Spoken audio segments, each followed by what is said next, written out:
존경하는 국민 여러분, 그리고 박병석 국회의장님과 선배 동료 의원 여러분, 김부겸 국무총리, 홍남기 경제부총리를 비롯한 국무위원 여러분, 더불어민주당 소상공인 자영업자 비례대표 이동주입니다. 지난 7일 서울 마포에서 23년 동안 호프집을 운영하던 50대 자영업자가 극단적인 선택을 했습니다. 그는 자신이 살던 원룸 보증금을 빼서 직원들에게 밀린 월급을 주고 세상을 떠났습니다. 12일에는 전남 여수에서 치킨집을 운영하던 자영업자가 경제적으로 힘들다, 부모님께 죄송하다는 내용의 유서를 남겼습니다. 종로, 명동, 홍대 등 우리나라 최대 상업지역의 폐업 점포가 무수히 늘어나고 있습니다. 자영업자들은 그렇게 늘어가는 점포들을 보면서 자신의 차례를 기다리는 암울한 상황에 처해 있습니다. 더 이상의 죽음을 막기 위해서라도 특단의 대책이 필요합니다. 존경하는 국민 여러분, 코로나19 유행이 잦아든다면 소상공인의 고통은 끝이 날까요? 길고 길었던 겨울이 끝나고 상인들에게도 봄이 찾아올까요? 아닙니다. 저는 지금부터가 소상공인 자영업자의 본격적인 위기라고 진단합니다. 한번 훼손된 자연은 이전의 상태를 회복하기 위해서는 많은 시간이 필요합니다. 마찬가지로 지난 2년 가까이 지속된 코로나19 피해는 소상공인의 생태계를 완전히 파괴했습니다.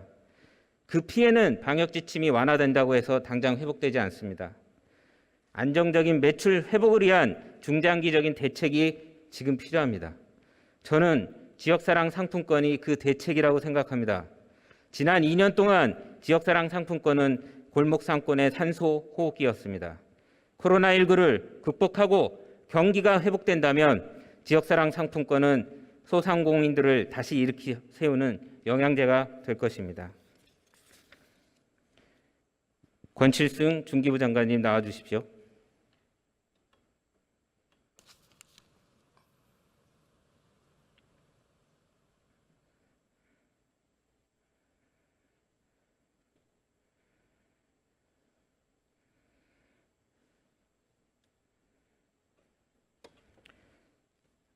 장관님, 네. 제가 소상공인들의 누적된 피해를 강조하는 이유가 있습니다. 잠깐 화면을 봐주시죠. 존경하는 서영교 의원님과 제가 속한 국회 소상공인 포럼에서 진행한 연구 데이터입니다.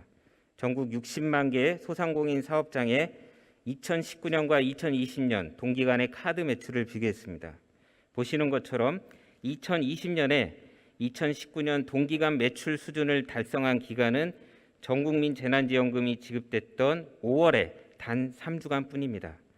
1년 동안 거의 모든 기관에서 전년 대비 매출이 하락했습니다. 1차, 2차, 3차 유행 시기에는 20%에서 30% 이상 매출이 떨어진 것을 볼 수 있습니다. 저렇게 매출이 떨어지면 실제 소상공인들의 수입은 어떻게 될까요? 다음 표를 한번 봐주시죠. 소상공인 관련 빅데이터 기업 한국신용데이터가 전국의 30만 외식업종 사업장의 임대료 대비 카드 매출을 파악한 자료입니다. 앞서 보신 것은 매출 기준이었다면 이 데이터는 매출 변화의 고정비용, 임대료를 대입해서 실제 영업이익의 증감을 살펴볼 수 있습니다. 고정비용 중에서 임대료가 차지하는 비중을 고려했을 때 저 수치가 최소 10 정도가 돼야 자영업자 본인의 인건비 정도 수익이 발생하는 것으로 분석하고 있습니다. 한마디로 빨간색이 적자 기준선입니다. 그 아래로 떨어지면 수익은 무조건 마이너스가 됩니다. 보시면 지난해 전국민 재난지원금이 지급된 시기를 제외하고는 최근까지 적자 기준선을 밑돌고 있습니다. 장관님, 네. 이렇게 아무 수입도 없이 오히려 적자만 나면 이분들은 어떻게 살까요? 주로 뭐 대출이라든가 이런 방식으로 이제 긴급 그렇죠. 자원을 빚을 끌어다 연명할 수밖에 없죠. 예. 그렇습니다. 담보대출, 신용대출, 정부정책대출, 카드론, 제2금융권 대출의 사채까지 죄다 끌어다 쓰면서 버티고 있습니다. 장관님, 자영업자 대출 금액이 현재 얼마나 되는지는 알고 계시죠? 올해 3월 달에 830조를 넘은 걸로 알고 있습니다. 맞습니다. 보신 바와 같이 소상공인 자영업자의 피해는 고스란히 빚으로 남습니다. 손실보상이나 재난지원과 같은 단기 대책만으로는 피해 회복이 어려운 이유가 있습니다. 장관님, 중기부는 이런 상황을 타개하기 위해서 어떠한 중장기적 대책을 고민하고 계십니까? 우선은 올 10월 달부터 이제 시작될 손실보상을 원활하게 집행하는 것에 최선을 다하는 것이 가장 중요한 부분인 것 같고요. 중장기적으로는 이제 소상공인들의 경영을 회복시키고 그리고 경쟁력을 강화하는 이런 방향으로 추진돼야 할 것인데, 크게 보면 세 가지 정도의 테마가 있지 않을까 싶습니다. 하나는 소상공인들의 경영 안전망 구축 그리고 재기 지원 사업을 하는 것이고요. 대표적으로 희망 리턴 패키지 같은 사업이 있습니다. 그리고 두 번째로는 이 소상공인들의 경쟁력 강화를 위한 온라인화, 또 디지털화, 스마트화 사업입니다. 예를 들면 이제 온라인 판로 지원 사업이나 스마트 상점, 스마트 공방, 그리고 구독 경제 서비스 같은 것들이 이런 류에 속하는 사업이라고 할 수 있겠습니다. 그리고 세 번째로는 지역 상권에 대한 자생력 제고인데요. 올해 새로 제정된 지역 상권법이 내년부터 이제 시행에 들어갑니다. 그렇게 되면은 어려운 상권을 중심으로 해서 이해관계자들의 좀 자발적인 상생 활동들이 좀 탄력을 받을 수 있지 않을까, 그렇게 기대하고 있습니다. 네, 장관님이 종합적으로 말씀해 주신 대책 역시 코로나 위기 극복하는 데 필요한 부분도 있고 코로나 이후에 종합적으로 활력을 도모하는 데 필요한 대책도 포함되어 있다고 봅니다. 장관님 말씀에 더해서 저는 좀 더 우리 소상공인 자영업자들이 확실히 일어날 수 있는 생존의 무기가 필요하다고 생각하는데요. 제가 그 부분에 대해서는 우리 장관님이 들어가시면 우리 경제부총리께 여쭙겠습니다. 수고하셨습니다. 장관님 들어가셔도 좋겠습니다. 네. 다음 우리 홍남기 경제부총리께 여쭙겠습니다.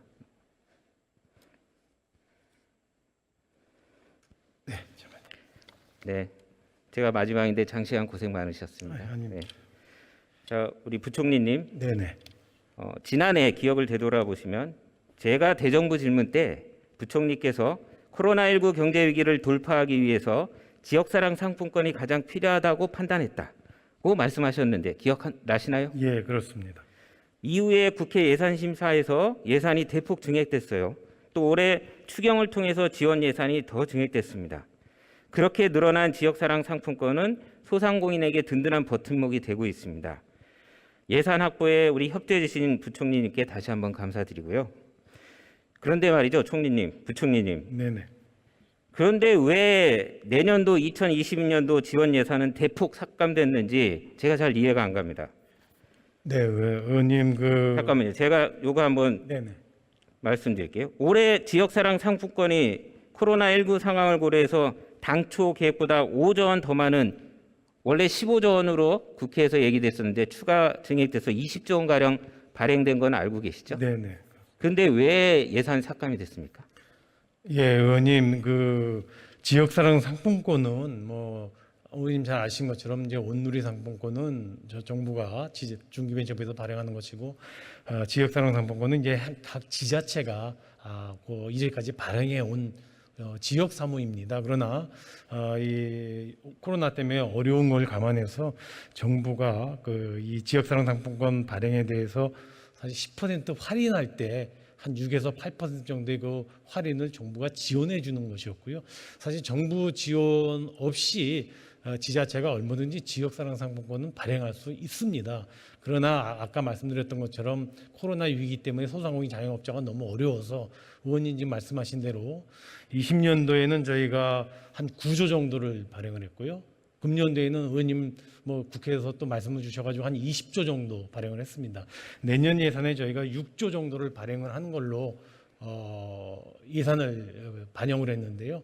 아까 말씀드린 대로 이거는 지자체에서 발행을 해야 될 것이로되 어려워서 국가가 3년간 한시적으로 발행 비용의 일부를 지원하기로 한 거기 때문에 저는 국가가 지원하는 발행 비용 일부를 지원하는 그 규모가 6조라는 얘기지, 저는 지자체가 거기에 보태서 10조, 20조 다 발행할 수 있을 걸로 생각이 듭니다. 그런 의미에서 내년에는 경기도 좀 나아지고 또 여러 가지 코로나 상황이라든가 또 중앙정부가 지원하는 거를 3년간 한시적으로 지원하기로 한 그런 취지를 감안해서 한 6조 원 정도로 반영했다는 말씀을 드립니다. 자, 제가 네, 좀 더 지자체의 책임으로 말씀을 하시는데요. 우리 지자체에서 22년도 발행과 관련된 수요 조사를 했더니 전체적으로 26조 원까지 나왔다는 건 알고 계시죠? 네, 그걸 알고 있습니다. 그다음에 제가 파악한 바로는 올해 7월 말까지 올해 발행한 20조 원 중에서 벌써 13조 원 이상 거의 7, 80% 가까이 발행이 완료됐습니다. 발행되고 있습니다. 그다음에 이걸 가맹점들이 전국의 사업체들이 274만 개 가운데서 209만 개가 등록을 했습니다. 제가 말씀드리는 이유는 정책 대상자인 소상공인과 국민들이 이 사업을 통해서 경제적 효능감, 이 어려운 시기에 그 효능감을 깊이 체감하고 있다는 어떤 반증 아니겠습니까? 지자체도 그렇기 때문에 올해보다 더 많은 26조 원을 발행할 것을 요구를 했고요, 정부에다가. 제가 앞에서 말씀드렸던 것처럼 소상공인들의 영업 환경이나 이런 부분들에 대해서는 충분히 어렵다라는 걸 잘 알고 계시지 않습니까? 네, 네, 네. 그리고 그것이 올해를 지나서 내년에 갑자기 반등이 되어 갖고 이 어려운 상황이 타개할 거다. 방역이 성공하더라도 경제적 회복력이 그렇게 빨라질 것이다라고 생각하는 사람은 별로 없을 겁니다. 근데 올해 보니까 6조 원으로 규모를 잡으셨고 2,400원으로 책정했다는데 근데 너무 많이 줄이신 거 아닙니까? 70%나 삭감이 됐고 지원 예산이 77%나 삭감이 됐는데 지방 정부에서 이런 것을 감내할 수 있을까요? 예, 의원님 뭐 사실 저희도 이번에 내년도 예산 짜면서 세수 증가분 저희가 추가적으로 확보해서 예산 짠 규모가 한 45조 됩니다. 그 중에 절반이 사실 교부금으로 지자체에 내려가게 됩니다. 그래서 아까 말씀드렸던 대로 지자체에도 내년 예산에는 교부금이 대폭 늘어나서 저희는 그런 충당할 여력이 있지 않겠느냐 판단도 하나 하는 게 있고요. 아까 말씀드렸던 대로 지역사랑 상품권이 효과가 없다는 게 아니고 효과가 있는 그 지자체 수요도 있는데요. 저는 뭐 지금 6조 원이라고 하는 건 정부가 발행 비용의 일부를 지원해주는 지역사랑 상품권 규모이고 뭐 저희는 이제 지자체가 아까 말씀드렸던 그런 교부금이라든가 여력을 감안해서 얼마든지 지역사랑 상품권을 저는 발행할 수 있을 걸로 판단이 됩니다. 그럼에도 불구하고 의원님 지금 말씀하신 대로 금년도에 저희가 한 20조 원 정도를 발행한다고 지원을 했는데요. 그 규모에 비하면은 뭐 내년도가 아직 4차 코로나가 확산세가 아직 끝나지 않은 상황이라 또 내년도 경제 전망이 어떻게 될지 또 이런 여러 가지 변수가 있어서 이 지역사랑 상품권의 어떤 발행 지원 예산에 대해서는 다음 달에 예결위에서 심사할 때 저희가 잘 설명을 드리고 또 국회하고 잘 협의하도록 그렇게 하겠습니다. 제가 하나 더 연구 보고서 결과를 보고 말씀드리도록 하겠습니다.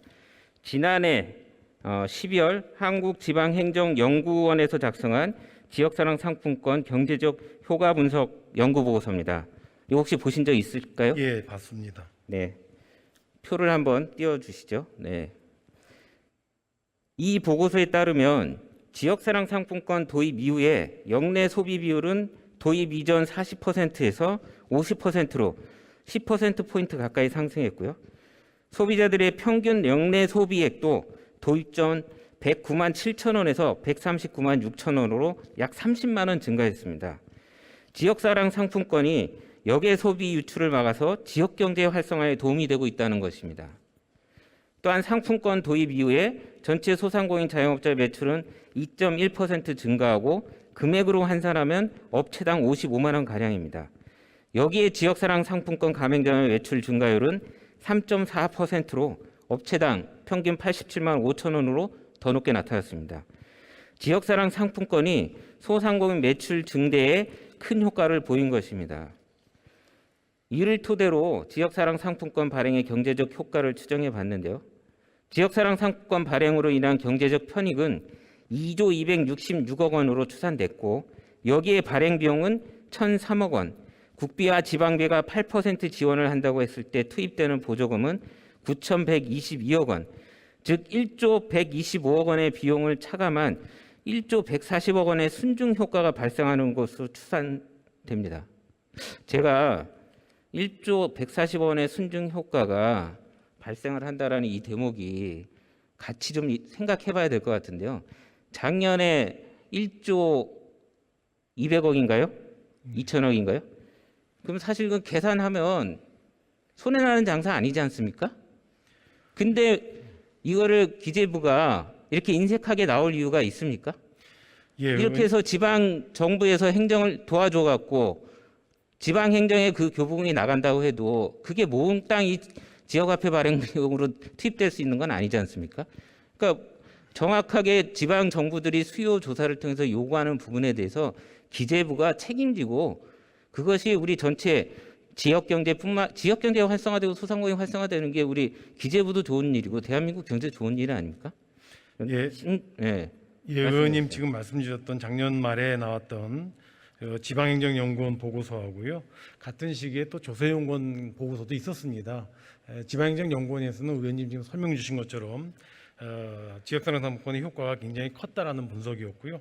또 조세연구원은 또 나름대로 기존 소비를 대체하고 또 소비가 상계돼서 그 효과가 그렇게 그다지 유의미하게 있지 않았다는 뭐 여러 가지 보고가 있는데요. 저는 뭐 저보고 이렇게 판단하라면은 뭐 지방행정연구원처럼 저는 소상공인 자영업자의 매출을 늘리는데 기여했다고 생각을 합니다. 그런 의미에서 지역사랑 상품권을 많이 발행을 해서 어려운 소상공인 자영업자를 도와주는 것에 대해서는 저는 뭐 저희 기재부도 같이 의견을 같이 하고요.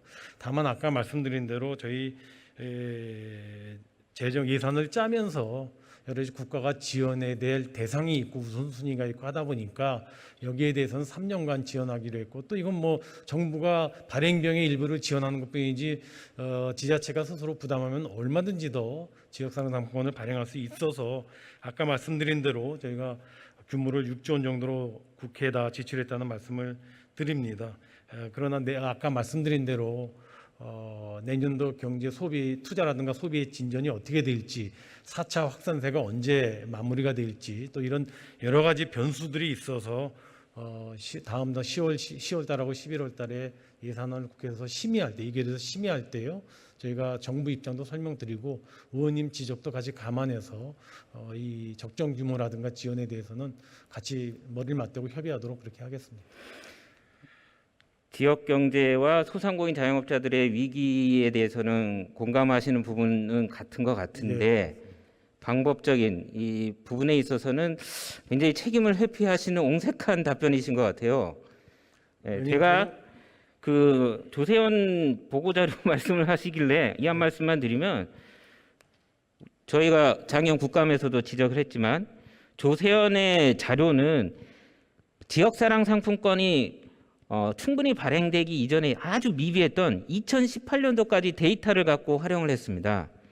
행자부 행정연구원 자료는 정부가 직접 발행을 책임지고 했던 이 19년도인가 20년도 데이터를 포함하고 있기 때문에 조세현 자료는 자료로서의 기초적인 통계가 잘못되어 있는 겁니다. 저는 명확히 알고 계시면 좋을 것 같고요. 제가 어차피 국회에서 같이 10월 11월 논의를 하시겠다라는 말씀을 해주셨으니까 다시 한번 부탁 말씀을 드리겠습니다. 지자체 수요조사에도 26조 원 발행 요구가 있었고요. 국회에서는 충분히 지역경제 활성화와 소상공인 활성화가 코로나가 방역이 어느 정도 마무리된다고 하더라도 내년까지는 반드시 어렵기 때문에 올해 수준 이상으로 대폭 증액하자라는 국회의원들 의견이 많습니다. 부총리님께서도 국회 심사에서 이런 민생 예산 증액에 적극 검토해 주시기를 강력히 좀 촉구드립니다. 예, 아까 말씀드린 것처럼 의원님 또 적극 같이 협의를 하겠다는 말씀을 드리고요. 아까 잠깐 기재부가 책임 회피 이런 말씀을 주셔서 제가 한 말씀만 좀 올리면은 저희도 뭐 재정 여력이 된다면 다 지원하고 싶습니다. 예산 604조가 아니라 700조, 800조가 되면서까지 지원해드리고 싶은데요. 또 나름대로 이렇게 재정이라는 게 지원하는 원칙과 범위가 있기 때문에 그런 측면에서 감안해서 지자체 고유 사무인에 대한 지원이기 때문에 저희가 그렇게 판단을 했는데요. 하여튼 여러 가지 그 자영업자 소상공인의 어려움을 극복하는 데 저희가 의견을 달리하는 게 아니기 때문에 그런 방향에서 국회하고 협의해 나가도록 그렇게 하겠습니다. 네, 알겠습니다. 들어가셔도 좋습니다. 우리 김부겸 국무총리님 나와 주십시오.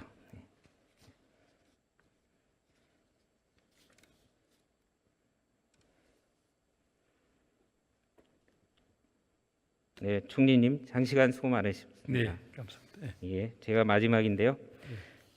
총리님께서는 문재인 정부 초대 행정안전부 장관으로 계시면서 지역사랑 상품권 국가적 사업으로 확대하는 데 큰 역할을 해주셨습니다. 지역에서 직접 사용도 하시고 홍보도 열심히 하셨다고 들었습니다. 예. 예, 의원님, 당시도는 그 고용위기 또 산업위기 지역들이 많아서 그런 지역을 도우려고 제일 효과적인 방법이 없겠나 해서 이제 지역사랑 상품권을 그 당시 적극 도와드렸는데, 저도 의원님께서 생각하신 대로 지역사랑 상품권이 여러 가지 지역경제 활성화에 아주 중요한 역할을 하고 있다는 의원님의 견해에 동의를 합니다. 네, 그렇다면 우리 총리님께도 다시 한번 속보 말씀드리겠습니다. 2020년도 77%나 예산 삭감이 된 지역사랑 상품권 이 민생 예산 확대에 적극적으로 검토를 해주시고, 이게 한시적 사업이다, 지방 정부의 사무다, 이런 담론을 좀 뛰어넘어서 국가적 차원에서 중장기적인 활성화 계획을 수립해 주시는 게 어떨지. 예, 의원님, 그거는 아까 이제 부총리께서도 답변을 그걸 하시는 걸 봤는데요. 그 대신에 좀 형편이 나은 도시들이나 이런 데서는 안 해야 됩니다, 의원님. 지금 사실상 지금 어려운 데가 많거든요. 근데 이 대도시 같은 데서 지역사랑 상품권도 발행하고 이거는 조금 지나치다는 생각입니다. 의원님, 상대적으로 지금 그렇지 않아도 어려운 그 아까 고용위기 지역, 산업위기 지역, 또 뭐 중소도시들 어렵거든요. 그런 쪽에서 조금 더 어떤 형태로든지 그분들에게 도움이 되도록 이번에 예산 뭔가 오해를 하고 계시는데요. 예. 지역사랑 상품권이 오히려 대도시보다 중소도시에서 더 필요한 사업입니다. 그러니까 지금 보니까요, 금년에 신청한 데가 232개예요, 의원님. 그러니까 이거는 좀 일부는 옥석을 좀 가려줘야 되는 거 아니냐 하는 그런 말씀을 드리는 거지, 의원님이 생각하시는 바로 그런 분들을 돕기 위한 이 지역사랑 상품권을 그렇게 긍정적으로 그걸 하자는 건 동의합니다. 말씀드렸지만 네. 인센티브 제도를 도입해서 예. 효과라든가 이런 걸 사후적으로 관리하면서 예. 중소도시에 좀 더 지원할 수 있는 운영의 묘를 살리면 된다고 보는데요. 근데 뭐 의원님 뜻은 예, 충분히. 계획을 갖고 77%나 삭감하는 거는 이거는 문제입니다. 알겠습니다. 아까 부총리께서도 예산 그 과정에서 의원님이 그런 어떤 말씀을 가지고 충분히 토의할 준비가 되어 있다고 했으니까 의원님 그렇게 판단하시면 되겠습니다. 제가 마지막으로 시간이 오버됐는데 이 문제는 국민들 관심을 갖고 있는 문제라 잠깐 말씀드리겠습니다. 저 마무리해 주십시오. 네. 네. 제가 이제 전국민 재난지원금에 해당 88%에 해당하는 국민이 됐습니다. 국회의원으로서 참 황당한 상황입니다. 근데 저희 당에 보좌관 중에서 한 명은 가족으로부터 분리되면서 1인 독립 세대가 되다 보니까 재난지원금에서 배제가 됐습니다. 예. 이런 논란들이 지금 굉장히 많이 있고 홍남기 부총님하고 우리 오전에 박홍근 의원님하고도 이 부분에 대해서 논의가 됐었습니다. 이런 그 선별지원금이 갖고 있는 문제점에 대해서는 눈이 알고 계시기 때문에 지금이라도 코로나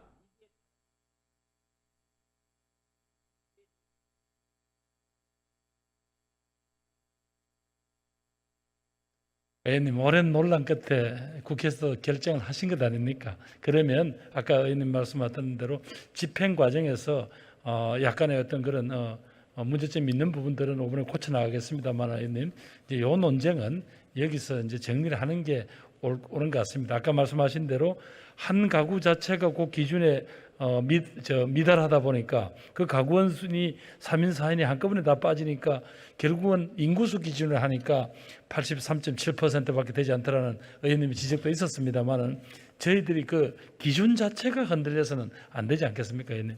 그건 이해해 주시면 감사하겠습니다.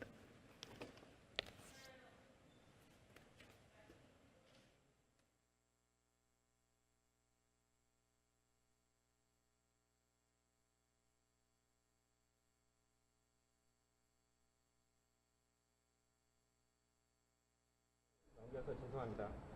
마지막으로 우리 코로나19를 극복하는 데 고생하고 계시는 모든 국민 여러분들, 소상공인 자영업자 여러분들 다시 한번 위로의 말씀을 드리고요.